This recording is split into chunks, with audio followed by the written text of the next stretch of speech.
እኔ የ11 አመት ልጅ ነኝ የተደፈርኩት እና ሐኪም ቤት ጋንዲ ነው ያስወረድኩት እና ሐኪም ቤት ታካማለሁ ጥቁር አንበሳ። የ9 አመት ልጅ ነኝ ተደፍሬ ነው። ሕክምና እያመመኝ ነው በጣም እና ሐኪም ቤት ክትትል አለ። ከጎዳና ደግሞ ወጥቼ የሆነ ቃቢ ቤት ገብቻለሁ። በዛ ሰዓትም በማገባበት ሰዓት ራሱ አስተማሪዎች ይናገሩኛል። ከልጄ ፊት እንዳላስ አልፈልግም። ራሴን ለማጥፋት ላይ የሞከርኩበት ጊዜ ነበር።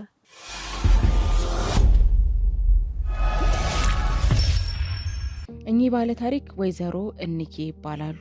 ወይዘሮ እንዬ አዲስ አበባን የረገጧት በ5 አመታቸው ነበረ። 3 አመታትን በአዲስ አበባ ከአክስታቸው ከኖሩ በኋላ በ9 አመታቸው የመደፈር አደጋ ይደርስባቸዋል። ህይወት ለሳቸው እጅግ በጣም ከባድ ነበረ የሆነው። መደፈራቸውን ለአክስታቸው በነገሯቸው ሰዓት ወደ ህግ መሄድ እንዳለባቸው በሚነግሯቸው ሰዓት አክስታቸው ዝም እንዲሉ ያለበለዛ ሰው ቢሰማ ግን መሳቂያ እንደሚሆኑና መናገር እንደሌለባቸው ዝም እንዲሉ ነው ያስገድዷቸው። በዚህ ሰዓትም ወይዘሮ እንዬ ሌላ አማራጭ ስለሌላቸው አዲስ አበባ እኚህ አክስቴ ብለው ከክፍለ ሀገር ይዘዋቸው ከመጡት ሰው ውጪ የሚያውቁት ስለሌለ እጣፈንታቸው ዝም ማለት ነበረ። በዚህ ሰዓት ግን ህመሙ ስቃዩ እጅግ የከፋ ነበረ። ይሄ በዚህ እንዳለ እንግዲህ በ9 አመታቸው ተደፈሩ። ከጥቂት አመታት በኋላ ደግሞ በለጋነታቸው እንደገና እኚህ የሚያሳድጓቸው አክስታቸው በህይወት ይለዩዋቸዋል። ያላቸው አማራጭ ቀጥታ ወደ ጎዳና ህይወት መውጣት ነበረ። ጎዳና ህይወት የራሱ አስከፊነት እንዳለ ሆኖ ደግሞ ለሴት ልጅ ደግሞ ሲሆን እጅግ በጣም የከፋ ነው። እኚህ እናትም ወይዘሮ እንዬም የገጠማቸው በጎዳና ላይ ይሄ ነው። ጎዳና ሲወጡ ተደራራቢ ተጨማሪ ለሌላ መደፈር በተደጋጋሚ የመደፈር አደጋ ነበር የገጠማቸው። ራሳቸውን መከላከል አይችሉም። የፌስቱላ ህመምተኛ ነው እኚህ እናት የሆኑት። አትጥፋ የተባለች ነፍስ መቼም እማትጠፋ ስለሆነች ነው እንጂ እንደውም ዶክተሮች በአሁን ሰዓት ሞትንቢ ይሉኝ የሚል ስም ሰጥተውኛል ብለው እንደውም ፈገግ አሰኝተውናል። ታሪክ ራሱን እንዴት ደገመ አትሉኝም አድማጮቼ? ካብራካቸው ከወጣ ልጅ ባልተናነሰ የሚያሳድጓት የሚሳሱላት የሚንሰፈሰፉላት አንዲት ልጅ አለቻቸው። በዚህ አጋጣሚ ደግሞ ምን ይከሰታል? እሳቸው በ9 አመታቸው ነው የተደፈሩት። እንደገና ይቺ ልጃቸው ደግሞ 10ኛ አመቷን ጨርሳ ወደ 11ኛ አመት ስትገባ እሷም የመደፈር ህመም ያጋጥማታል። የ2 ወር ነፍሰ ጡር ሆነች። ዛሬ ላይ እኚህ እናት እጅግ በጣም በሚያሳዝን ሁኔታ ውስጥ ነው ያገኘናቸው።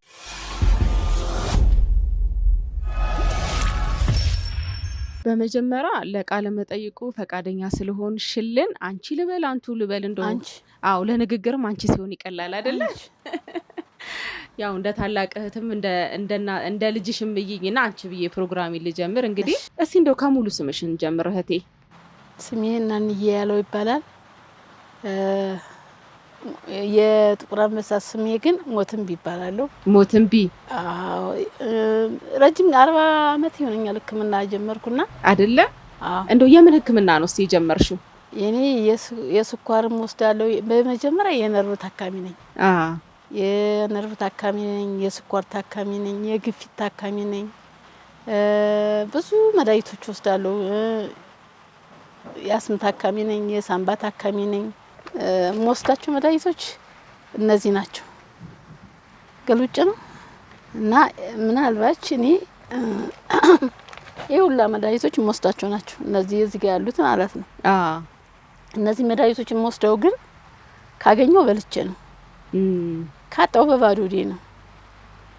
እንደው በባዶ ሆድሽ ግን ስትወስጂ ማለት ነው ይሄ ከጨጓራ ጋር የተገናኘ የሚያመጣብሽ ህመም የለ? መድኃኒት ወስዳለሁ የጨጓራም ተወስጃለሽ? ራሱ እንደገና እሱም ደግሞ ሌላ በሽታ አያመጣብሽም? ምክንያቱም ብዙ ጊዜ ዶክተሮች እንደሚነግሩንም እንደሚመክሩንም ያው በርግጥ የአቅም ጉዳይ ቢሆንም አንድ መድኃኒት አንዲት ፍሬ እንኳን መድኃኒት በምንወስድበት ሰዓት ትነስም ትብዛም የሆነች የምትቀመስ ነገር መኖር አለበት ይላሉ አይደለ? እንግዲህ እግዚአብሔር ካመጣው ወስዳለሁ። እንደውም በፊት እኔ ልመና አልወድም።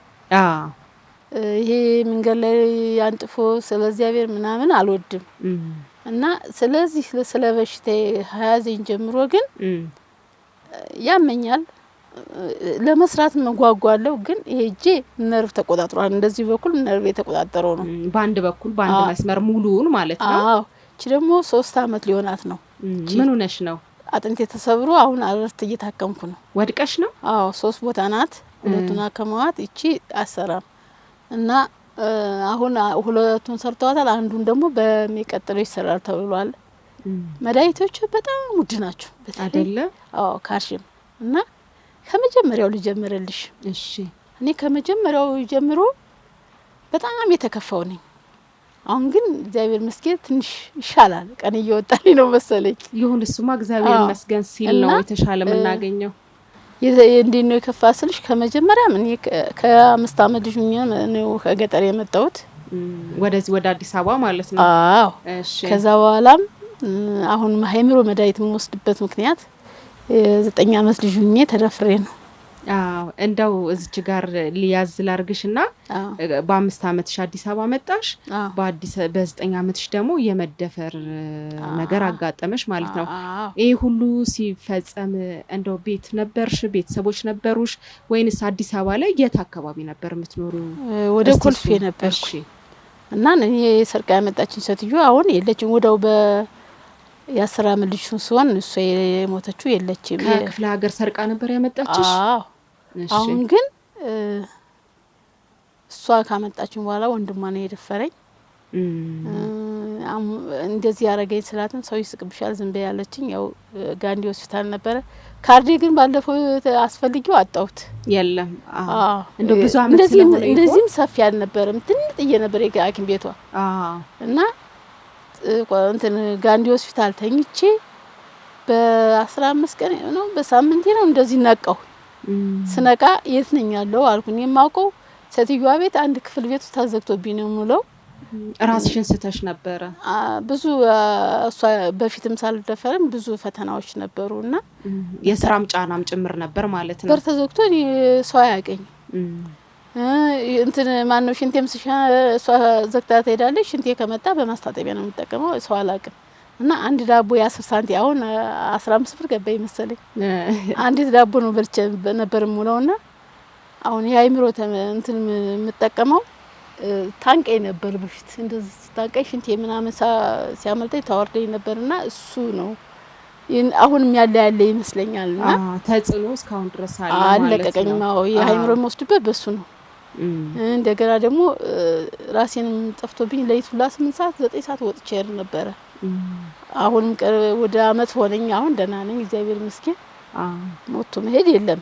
አንዶ ትምህርት ቤት ልትገቢ ልታስገባሽ አልሞከረችም ነበር? በሰዓቱ ትምህርት ቤት ተቀጠቀጠኛለች። እንዶ ታዲያ ምንድን ነበር አሁን ካመጣችሽ በኋላ ከክፍለ ሀገር ማለት ነው ምን ስራ ነበር የምታሰራሽ? ምንድን ነበር የምታደርግሽ? ከቤት ያለውን ስራ እሷ ቁጭ ብላ ሰራለሁ። አሁን ዶሮ ቢሰራ ወሰጋም ቢሰራ ልጆች የለም ባል የለም። ራሷ ጓደኞቿ ጋር ትመጣለች በልታ ተወጣ ትሄዳለች እንጂ እኔም አልበላ። ግን አንድ ዳቦ ወይም ደግሞ የድስት ጥራያ አንዳንድ ጊዜ ትሰጠኛለች። አፈር አባቴ እንደበላው ወንድሜ እንደበላው አፈር ቢ ትለኝ ነበርና ግን ከዛ በኋላ ግን እሷ ከሞተች በኋላ እንደዚህ ከተደፈርኩ በኋላ እሷ ከሞተች በኋላ ግን ጎዳና ወጣሁ። ኦኬ ጎዳና ላይ ማለት ነው። እሺ ከጎዳና ግን ብዙ አመት ተቀምጫለሁ። ከጎዳና ደግሞ ወጥቼ የሆነ ውቃቢ ቤት ገብቻለሁ። የት ቤት? ውቃቢ ቤት። ከነሱ ጋር ሁኜ በቃ ለመኖር ብዬ እነሱ ጋር እነሱ ደግሞ እንደ ውቃቢ ቤት ስትይ እንደው እንደ አገልጋይ ሆነሽ ነበረ? ያገለገልሻቸው ነበረ እዛ? እንደዚህ ባንድ እጄ በዝቼ አገለግል ነበር። ከዛ እንደው ምን ያህል ጊዜ ቆየሽ እዛ? እኔ ጊዜው ጠፍቶኛል። ወደ ልደታ ነበር የነበርኩት እዛ። አሁን ሴትዮዋ ሞታለች። ግን ሞት ነው እኔ ጎዳና የወጣሁት። ጎዳና ከወጣሁ በኋላ ግን ስቀመጥ መድኃኒቴ ውድ ሆነ። የምኑ መድኃኒት ነበረ ያኔ ውድ ሆነ? የነርቭ መድኃኒት የነርቭ ማለት ነው። የሚጥለው መድኃኒት ውድ ነበረ እና በያሳት ደግሞ ምን ገባው ደግሞ ቸርች ገባው። እንዴ በአገልጋይነት ነበር የገባሽው? አይደለም። እሺ ይረዱኛል። በቃ እነሱ ጋር እያለ በቃ መድኃኒቴን በቀበሌ 25 ቀበሌ ማስቀምጥ ነበር። እነሱ ስልኩት የሚባላው ሙታለች እነሱ ጋር መድኃኒቴን አስቀምጣለሁ። እንዲያስልስል በጣም የጎዳና ላይ ሁኜ አለ ምንም ብዬሻለሁ። የኔ ቢጦች ጥለው ሲሄዱ የበሉትን ያጅን አንስቼ በልቻለሁ። ልደታ ሙኛለሁ። ልደታ ቤተክርስቲያኑ ጋር ጭርቆስም ሙኛለሁ። ኮልፌ አቦም ጋር ሁኛለሁ። ግን ጎዳና ላይ እኔ አልተደፈርኩም። የተደፈርኩት ከቤት ውስጥ እንደው በ9 ዓመቴ ነው መደፈር ያጋጠመኝ አልሽኝ። እንደው ህመሙን ግን እንዴት ተቋቋምሽ? እጅግ በጣም ከባድ ነበረ። እሷስ ማለት በአካባቢውስ ጎረቤቶች አልነበሩም ወይ ይሄን ነገር ያወቁ? አንቺስ እንደው ጮኸሽም ይሁን ነግረሽም እሷም ሳትኖር ቢሆን ለማሳወቅ አልሞከርሽም ነበረ? የቤት አልወጣም ተዘግቶብኝ ነው የምውለው። ግን እሷ ከሞተች በኋላ ነው ዝምድና እኮ የላችሁም ሰርቃና ያመጣችሽ ሀገርሽ ጎንደር ነው በላይ። አሁን ግን እናትና አባቴን አውቂያቸዋል። አሁን ላይ ማለት ነው። እዚህ ቤት ከገባው በኋላ ነው ተነስቼ ፍራንክ ተዋቶ አይቻቸዋለሁ። ከተማ ምተዋቸው ሰርቀው ያመጡኝ ሰዎች የለችም እሷ ሞታለች። እነሱን አግኝቻለሁ። ይችም ያለችኝ እህትም እናትም እሷ ናት። እሷ ግን የእህቴ ልጅ ናት። እኔ ፊስቱላ ነኝ። በፊስቱላ ህመም ስለተጠቂ ስለሆነሽ እሷን አምጥቻት ደግሞ እቺ ልጄ በጣም ወዳት ናት። አልወለዳት አላመጥ እንጂ አላርግዛት እንጂ ከምጥ በላይ የተጨነኩላት በ10 ዓመቷ 10 ዓመት ከ8 ወር ነው ያው 11 ዓመት በዩ ችግር አጋጠመብኝ። ተደፍራብኝ ነው እሷም። እሺ ከዛ በኋላ ጥንስ መጥቶ ነበር በ10 ዓመቷ። እኔ የ11 ዓመት ልጅ ነኝ የተደፈርኩት እና ሐኪም ቤት ጋንዲ ነው ያስወረድኩት እና ሐኪም ቤት ታካማለሁ ጥቁር አንበሳ። ሕክምና እያመመኝ ነው በጣም እና ሐኪም ቤት ክትትል አለኝ እና መድኃኒትም ወስዳለሁ። አሁን ከተደፈርኩ በኋላ ነው ሕክምና የተደረገልኝ። በዛ ሰዓትም በማገባበት ሰዓት ራሱ አስተማሪዎች ይናገሩኛል። አሁን እሷም ራሱ የአይምሮ መድኃኒትና አንዳንድ መድኃኒቶች ትወስዳለች። ስማቸውን ማላቃቸውም አሉ። ጨጓራም ትወስዳለች። አሁን አንገት በላይ እየመረመሯት ነው ያለው። አንደው የኤችአይቪስ መድኃኒት የኤችአይቪ ነፃ ነች። እኔ ጋም እሷ ጋም እሱ የለም። በቃ አንደው አንቺንም ልጠይቅሽ ነበረ ይሄን በራሱ ነፃ መሆን። ምክንያቱም መደፈር ሲመጣ ትልቁ ነገር ፈተና የሚሆነው ይሄ ጭምር ስለሆነ ብዬ ነው። እኔ ጨብጦ ነው ያዘኝ አይደለ? አዎ። እንደው በዛ ወቅት ማለት ነው አንቺ መደፈር ሲያጋጥምሽ ያ ሰውየው ምን አለ ማለት ከዛ በኋላ እንደው ሊረዳሽ አይቻለኝ? ኦኬ። ይዛሽ የመጣው ወይንም ደግሞ የሰረቀችሽ የሷ ወንድም ነው ማለት ነው አይደለ? እሺ ከዛ በኋላስ እንዴት ነበረ? ምን ያህል አመትስ እንደው በጎዳና ላይ ቆየሽ? ጎዳና ብዙ አመት ቆይቻለሁ። ይሄን ያህል አመት ማለት አላውቀውም። ብዙ አመት ቆይቻለሁ። ከጎዳና ህይወት ግን እቺን ቤት ነው ያገኘሁት። እቺን ቤት ሳገኝ ግን እግዚአብሔር ይመስገን ያው የሚበላም የሚቀመስም የለም። አልሰራም። ወጥቼ እዚች ቤት ገባሁ። እቺ እንደዚች ያማረች አይደለችም። ፍርስስ ያለች ናት። ሲሰጡኝ ማለት ነው ገባ ቁጭ አልኩኝ። አሁን እሷ ቁጭ ካልኩ በኋላም እሷና እኔ ነው ያለነው። ሌላ ሰው የለም። እግዚአብሔር የሰጠንን እንቀምሳለን። እግዚአብሔር ያለልን እንኖራለን እንጂ ምንም ነገር የለም። ግን ይሄ ነው የምለው ገቢም የለኝም። እሺ እንደው ከጎዳና ወደዚህ ስትመጪ ማለት ነው እዚህ ቤት ውስጥ ማለት ነው ስንት አመት ይሆናል ይሄንን ቤት ካገኘሽ ማለት ነው? ቀበሌዎች ናቸው የሰጡሽ? እንደ 10 ምናምን አመት ይሆናል። 10 ምናምን። በርግጥ ከጎዳና ምንም የማይሻል ነገር የለም። በርግጥ ቤቱ ብዙ መስተካከል ብዙ ነገር የሚቀረው ነገር አለ። ግን እንደዛም ሆኖ ማኩረፊያ ማግኘት ደግሞ በራሱ ቀላል ነገር አይደለምና ይሄንን ላመቻቹት ለሚመለከተው አካሎችም ምስጋና ማቅረብ የሚገባን ይመስለኛል። በራሱ በተለይ ደግሞ አሁንኛ ክረምት ላይ ነው ያለነውና እንደዚህ በተለይ ደግሞ ክረምት ሲሆን እጅግ በጣም ብዙ ነገሮች አሉ። ዝናብ አለ፣ ቁር አለ። በዛ ላይ ደግሞ እሱን ተከትሎ ደግሞ የሚመጡ ብዙ አይነት ህመሞች አሉ። እንደው ለተለያዩ በሽታዎችም መደፈርን በተለይ ደግሞ ለሴት ልጅ እጅግ ፈተና የሚሆንም ይመስለኛል አይደለ? ትክክል ነው። አዎ። እና ይሄ በራሱ ቀላል አይደለም። 15 አመት ነው ያልሽኝ ይሄን ቤት ካገኘሽው? 15 እንደዚህ ሆነ ይመላው። እንደው ከዛ በኋላ ግን ያደሱልሽ የአካባቢ ሰዎች ናቸው? የአካባቢ ሰው ማንም አድሶልኝ የማያውቅም። ለጊዜው ያደሱልኝ ቸርቾች ናቸው። የቤተ ክርስቲያን ሰዎች ማለት ነው ማለት ነው። እነሱ ናቸው። አሁን ግን ኦርቶዶክስ ነው። አሁን ኦርቶዶክስ ነሽ? እሺ። አይ ቅድም እንደዛ ገልጸሽልኝ ስለነበረ ብዬ ነው። እዚች በላይ ያረጉት እነሱ ናቸው። መተሽ የምትቀመጭበት ወንበር ነበር። እነዚህ ወንበሮች እነሱ ናቸው የገዙልኝ አይደለ? አዎ። ግን ማክል አሁን እንደዚህ ስታዩ እንዲህ ስታይኝ ወፍሬ አምሬ የሚቀመስ የሚላስ የማይጠፋበት ቀን አለ። ደግሞ እኔ ልብስ ለአንድ አመት አጥበሽ ትለብሻለሽ አንድ ልብስ። እሱ ሳይሆን በእርግጥ የኢትዮጵያ ሕዝብ ለይግባ ወደፊት እንግዲህ ይረዳኛል ብዬ እምላለሁ። አሁንም አንዳንድ ሰዎች ሊረዱኝ ይችላሉ። እሺ። እንደው ስትገልጭልኝ ቅድም ማለት ነው ልጅ አለችሽ? እግዚአብሔር ይመስገን። ልጅሽ ስንት አመቷ ነው? 17 ይሆናል። ወደ 17 ማለት ነው። እና ትንሽ ህመም አለባት እሷም ማለት ነው። እንደው አንቺም እንደዚህ እንዳየውሽኝ እጅሽ እክል አለበት ችግር አለበት? እግሬም እንዳለ የነርቭ በሽተኛ ነኝ። የነርቭ ማለት ነው። አሁን እኔ የነርቭ የምታከማቸው የሚጥልም ወስዳለሁ። አዎ። እንዳለ የነርቭ የዚህ እጅ ሀጄ እስከ እግሬ ድረስ እንትን ሽባ አድርጎታል ማለት ነው። ፓራላይዝድ እንደማለት ነው። የነርቮች ራሱ ወደ 6 ነው 5 አይነት ነው የሚወስደው። የነርቭ ብቻ 6 እና 5 አይነት መድኃኒት ነው። አንዱ 5 ጠዋት 5 ማታ የሚወሰዳለው። አንዱ ደግሞ 3 በቀን የሚወሰዳለው። እና ብዙ ናቸው የምወስዳቸው እና ይሄን ያህል ብዬ ልገልጥልሽ አልችልም። ወደ 6 አይነት ናቸው። 5 አይነት 6 አይነት ነው። የስኳር ግን የምወስደው ክኒን ነው። ጠዋት 1000 ማታ 1000 ነው። 1000 ግራም ማለት ነው። አዎ። የግፊት ደግሞ ጠዋት 1 ማታ 1 ነው የምወስደው። ማቅጠኛም በቀን 1 ነው የምወስደው። ያስም ደግሞ የሚነፋው 2 አይነት ነው የምወስደው። አንድ መድኃኒት አለች። እሷ መድኃኒት ቀየርልሽ ተብዬ ነበር። መግዛት አልችልም አልኩ። በጤና መድን የለም ስለተባለ እሱ መግዛት አልችልም ብዬ ኦክሲጅኗን አላስቀየርኳት።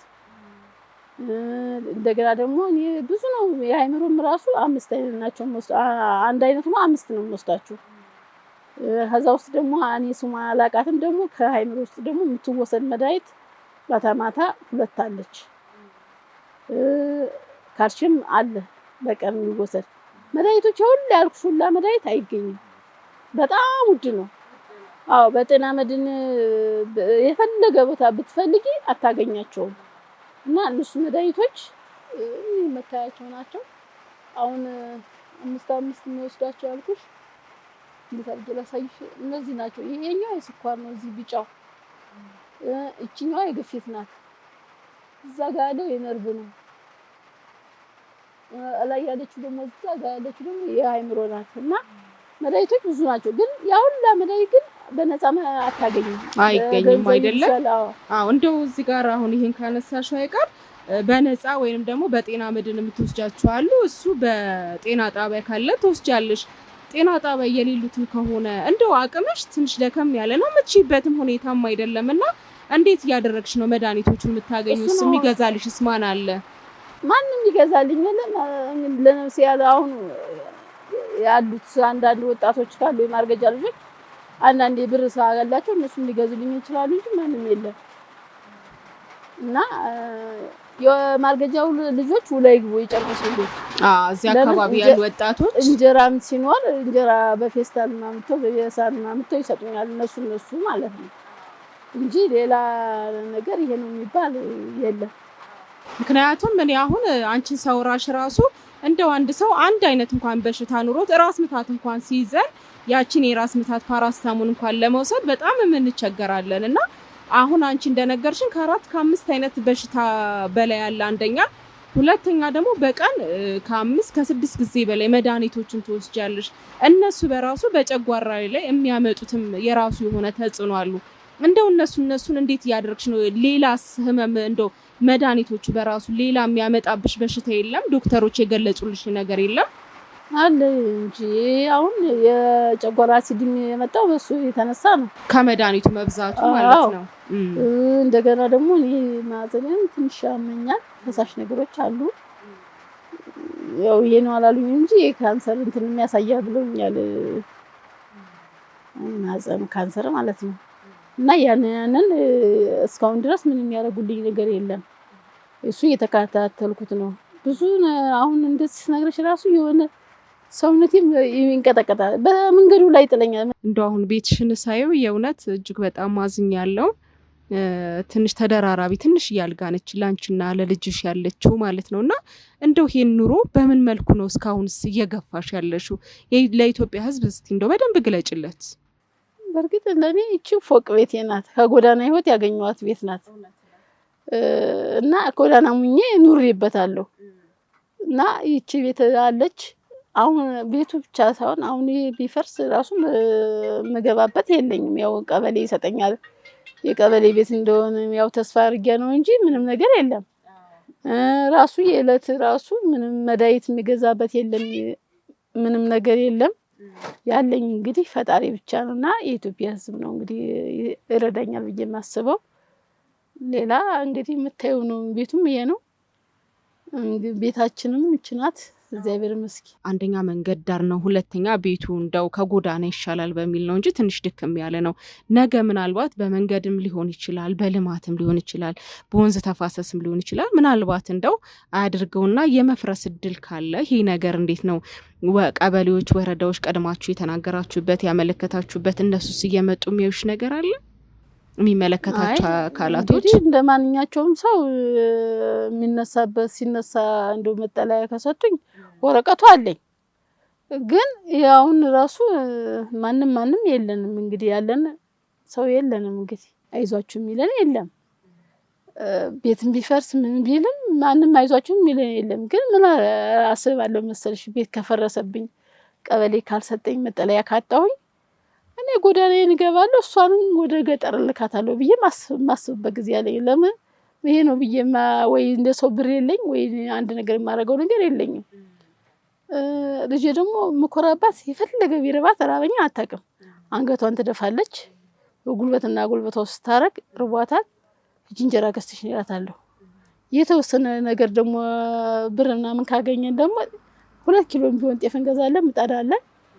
ማንቱ ገፍቶ የሚባል እዚህ ወደ ጎተራ ሰው የሰጠን ምጣድ አለ፣ በሱ እንጋገራለን። ከሌለ ግን እንጀራ ጦማችን 4 ቀን ገንፎ ሲደፉት አትርፉ ስጡኝ ብዬ በልቻለሁ። እውነቴን ነው። ገንፎ ሻገተ ገንፎ በ4 ቀን አትርፉ ስጡኝ ብዬ በልቻለሁ። የኔ ቢጦች ቁጭ ለበልተው ቁጭ አገው ሲሄዱ አንስቼ በልቻለሁ። አትርፉ ስጡኝ ሽሎ አይሰጡሽም። እነሱ ጥለውልኝ ሲሄዱ አንስቼ መበላ ጦሜን ዝም ብዬ ትክክል ብዬተኛለሁ። ካገኘው ግን እበላለሁ። ከማልቀስ ግን ወጥቻለሁ። እኔ እንደዚህ ስታወሪኝ ማውራትም አልችልም፣ አለቅሳለሁ። አሁን ግን እግዚአብሔር ይመስገን የጭርቆስ የሰንበት ተማሪዎች እንጀራ ካለ እንትን አመት በዓል ምናምን ከሆነ ሰው እንጀራ ሲያበሉ ለነዳዌ ሲያበሉ ለኔም በፌስታል ያመጡልኛል፣ እበላለሁ። በወርም ሆነ በ15 ቀንም ሆነ ካለ የሚያበሉት እሱን እበላለሁ። ከዚህ የተረፈ ግን ያለኝ እግዚአብሔር ነው እንጂ የለኝም። ግን አሁን ሰው ነኝ ብዬ ያልኩሽ ራሴን አውቄ እዚህ ጥቁር አንበሳ መሄድ እያቃተኝ በእግሬ ነው የምሄደው። መሳፈሪያ አጣና በእግሬ ሄዳለሁ። ይጥለኛል። አሁን ይሄ የእግሬ ማሰሪያ ነው። ይሄን ካላሰርኩት ይሄኛው እግሬ ይሄኛው ይጥለዋል። ስለዚህ በዚህ አስሬ ክራንቹን በዚህ ነበር የሚይዘው። አሁን ይሄን ክራንቹን ደግሞ ይሄ አሁን መያዝ አይችልም። እሷን እንዲህ ተገድፌ ነው የሚሄደው። እንትን ሰባራ ስለሆነ እስከሚሻለኝ ድረስ እንደዚህ ነው እሷን ተገድፌ የሚሄደው። ሰው ናት፣ ልጅ ናት፣ ይሰለቻታል። ግን ሰለችኝ ደከመኝም ሳትል አብረን ነው እንግዲህ የምንሄደው። ግን እኔ ቢከፋኝም ምንም ባይ ክፉ ነገር ስላየው ብዙን ስላሳለፍኩ የኔን ደግሞ እሷ እንድታይ አልፈልግም። እንደውም እላታለሁ እንግዲህ ካልሆነ ስሚ ልመና መጥፎ ነው፣ እንደው አደራሽን ልመና እንዳትመኝ፣ ለመስራት ሞክሪ። እንደው የሆነ ነገር ስታገኝ ስሪ ትምህርትሽን ተማሪ ብያታለሁ። አሁን ግን ከትምህርት ቤት ደግሞ ምሳ ሲሰጣት በፌስታል ታረግና ቦርሳ ውስጥ አርጋ እየተማረች ነው። ስንተኛ ክፍል ነች? 8 ወደ 9 አለፈችልኝ። አሁን ዘንድሮ አለፈች። አዎ ምሳዋን በፌስታል ታረግና ታመጣልኝና እንቺ እንብላ ለምን አትበይውም እዛ ምናምን ስራ እንዴ አንቺ እዚህ ጦምሽንጉ ነሽ እኔ እዛ በልቼ ልምጣ እንዴ ብላ አብረን እንበላለን። እዛ የመጣችው ማለት ነው።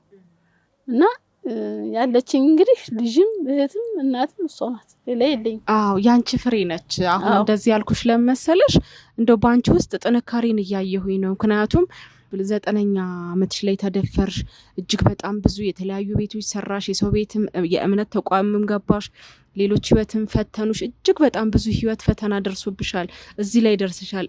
እግዚአብሔር ይመስገን ዛሬም በህይወት አለሽ። አንደኛ እጅግ በጣም ብዙ መድኃኒቶችን በቀን በጣም ብዙ መድኃኒቶችን እየወሰድሽ ነው።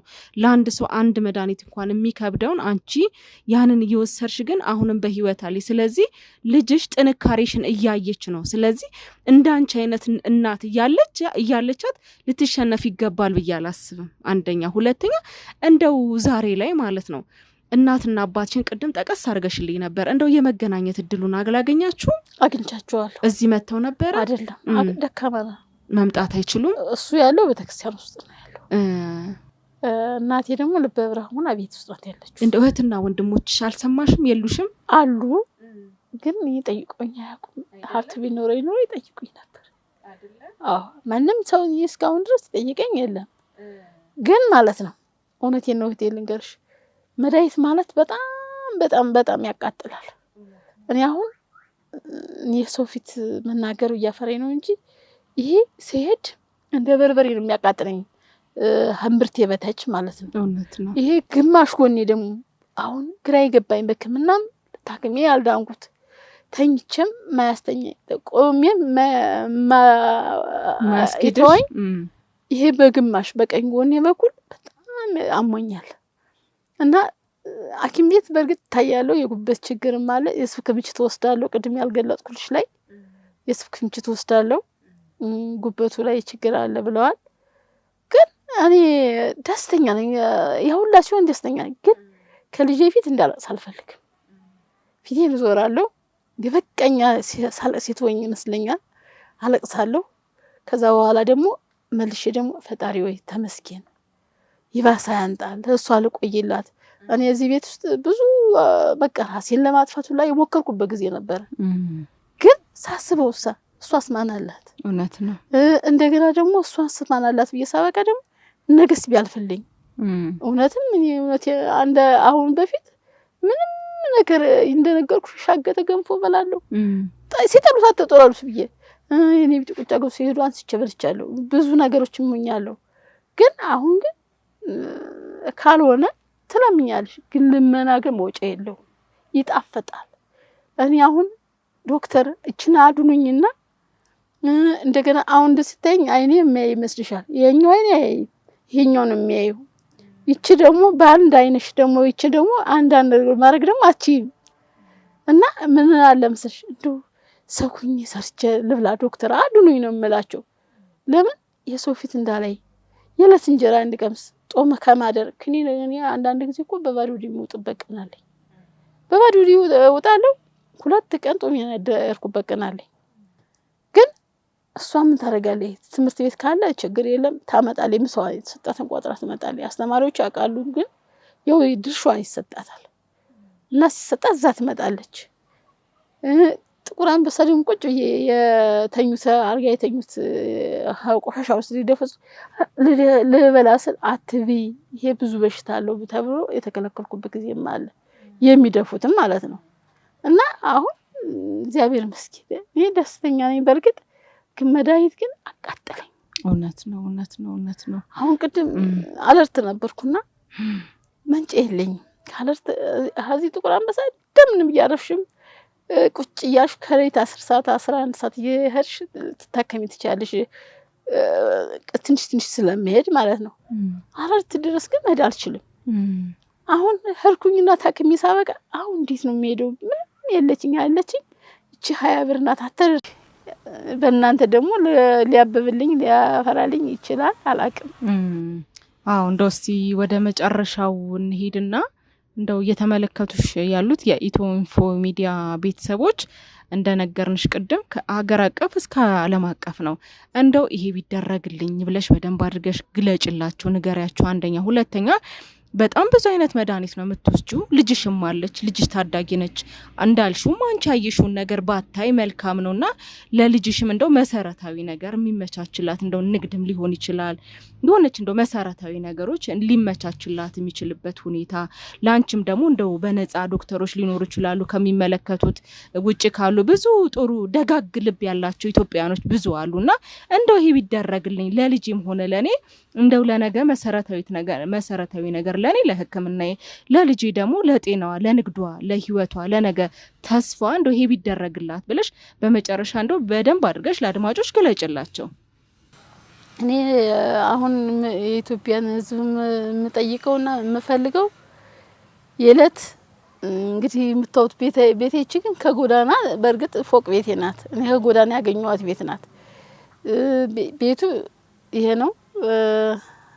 የለት ቤቴንና የለት መድኃኒቶች በጣም ውድ ነውና መድኃኒቶችን ቢያግዙኝ፣ የለት ደግሞ ጉርሴንም ቢያረጉልኝ፣ አንድ ልብስ ታጥባ ትለበሳለች፣ እሷም አታስቸግረኝም። ግን እሷንም ደግሞ አይዞሽ የሚላት እህት ወንድም የሚሆናት፣ እችንም ቤት ደግሞ ብትፈርስብን እንኳን አይዟችሁ የሚለን። ምክንያቱም ስንወርቅ ይሄ ቤት ከፈረሰ እኮ ካስወጡን ጎዳና መልሰን ልንወርቅ ነው። እኔ ለምጄዋለሁ ጎዳና፣ እቺ ልጅ ግን ጎዳና አታውቀውም። እና ከዛ ህይወት እንዳንገባ ቢረዳን የኢትዮጵያ ህዝብ ደስ ይለኛል። እና ደግሞ መድኃኒቶቻችን በጣም ውድ ናቸው። መድኃኒቶችን ቢረዱኝ፣ ከዛ የተረፈ የለት ጉርስ ቢያቀምሱኝ ነው የምለው። ከዛ ይኑርልኝ፣ የኢትዮጵያ ህዝብ ይኑርልኝ፣ ይረዱኛል ብዬም ተስፋ አረጋለሁ። ግን እቺ ልጅ ሰው የምትሆንበትን እንግዲህ አሁን ለመነገድ እንኳን እንጃ እኔ አሁን አቅም የለኝም። ምክንያቱም ስነሳ በሰው እጅ ነው የምነሳው፣ ስቀመጥም ያው ሰው እጅ ነው። አሁን ያለውበት እቺን ቤቷን አሳየውሽ እንጂ ሰው ልጅ በልቶ ጠጥቶ ሽንት ቤት እንኳን ያስፈልገዋል። እኔ የለኝም፣ በማስታጠቢያ ነው የምንጠቀመው። እና የተሻለ ኑሮ እንዲኖረን እፈልጋለሁ፣ አይዟችሁ እንዲሉን እፈልጋለሁ። ምክንያቱም ቤታችን እችናት፣ ሽንት ቤት እንኳን ላውሱ የለውም። እችን መብራት ኃይሎች አዋተው መብራት ኃይሎች ብሎ ይጉልኝ ያስገቡልኝ እነሱ ናቸው። እና ይሄ ነው ያለው። እንግዲህ እንደው ስልክ ቁጥርሽንም ካለ ስልክ ቁጥርሽንም አስቀምጭ እስቲ ንገራቸው። ስልክ ቁጥሬ 0921 74 17 12 ነው። ደግሞ ውሃ ምከፍልና ማነው መብራት ምከፍልበት ደግሞ አካውንት አለኝ ሚረዳኝ ካገኘው። አዎ አይቀርም። አዎ እንግዲህ አድማጮቻችን የእህታችንን የህይወት ታሪክ እንደተመለከታችሁትን ይመስላል። እጅግ በጣም እኛም ማዝነናል፣ ልባችን ተሰብሯል። ግን በሌላ አንግል ደግሞ ጥንካሬዋን አይተንበታል። 9ኛ ዓመት ጀምሮ ተደፍሮ እጅግ በጣም ብዙ የህይወት ውጣ ውረዶችን አልፎ በአንድ ቀን ከ5 በላይ የተለያዩ መድኃኒቶችን እየተወሰደ 5-6 አይነት ህመምተኛ ሆኖ ልጇን በዚህ ጋር ደግሞ ሌላ ጉዳት ተጎርታባት ግን ዛሬም ላይ በህይወት አለች። ዛሬም ላይ ጠንካራ ነች። ዛሬም ላይ እቺ እናት ቆማለች። ስለዚህ እኛስ ሌሎቻችን ኢትዮጵያኖች ከዚች እናት አንደኛ ምን እንማራለን? ሁለተኛ ደግሞ እኛም አይዞሽ እናቴ እህቴ ብለን ተስፋ ልናደርጋት ተስፋ ልንሆናት በሀገር ውስጥም ያለን በውጭም ያለን ኢትዮጵያኖች ልንረዳትና ልንደግፋት እናትንም ሆነ ልጅ የውዴታ ግዴታችን ነው ብለን እናስባለን። ስልክ ቁጥሮቿን ገልጻልናለች። በተጨማሪም ደግሞ ከስር አካውንት ነምበሯን እናስቀምጣለን። ደጋግ ኢትዮጵያኖች ብዙ ደግ ልብ ያላችሁ ኢትዮጵያኖች አሉና ትረዳላችሁ ብለን እናስባለን። እኛ በዚሁ ተሰናበትን። ቸር ቆዩ።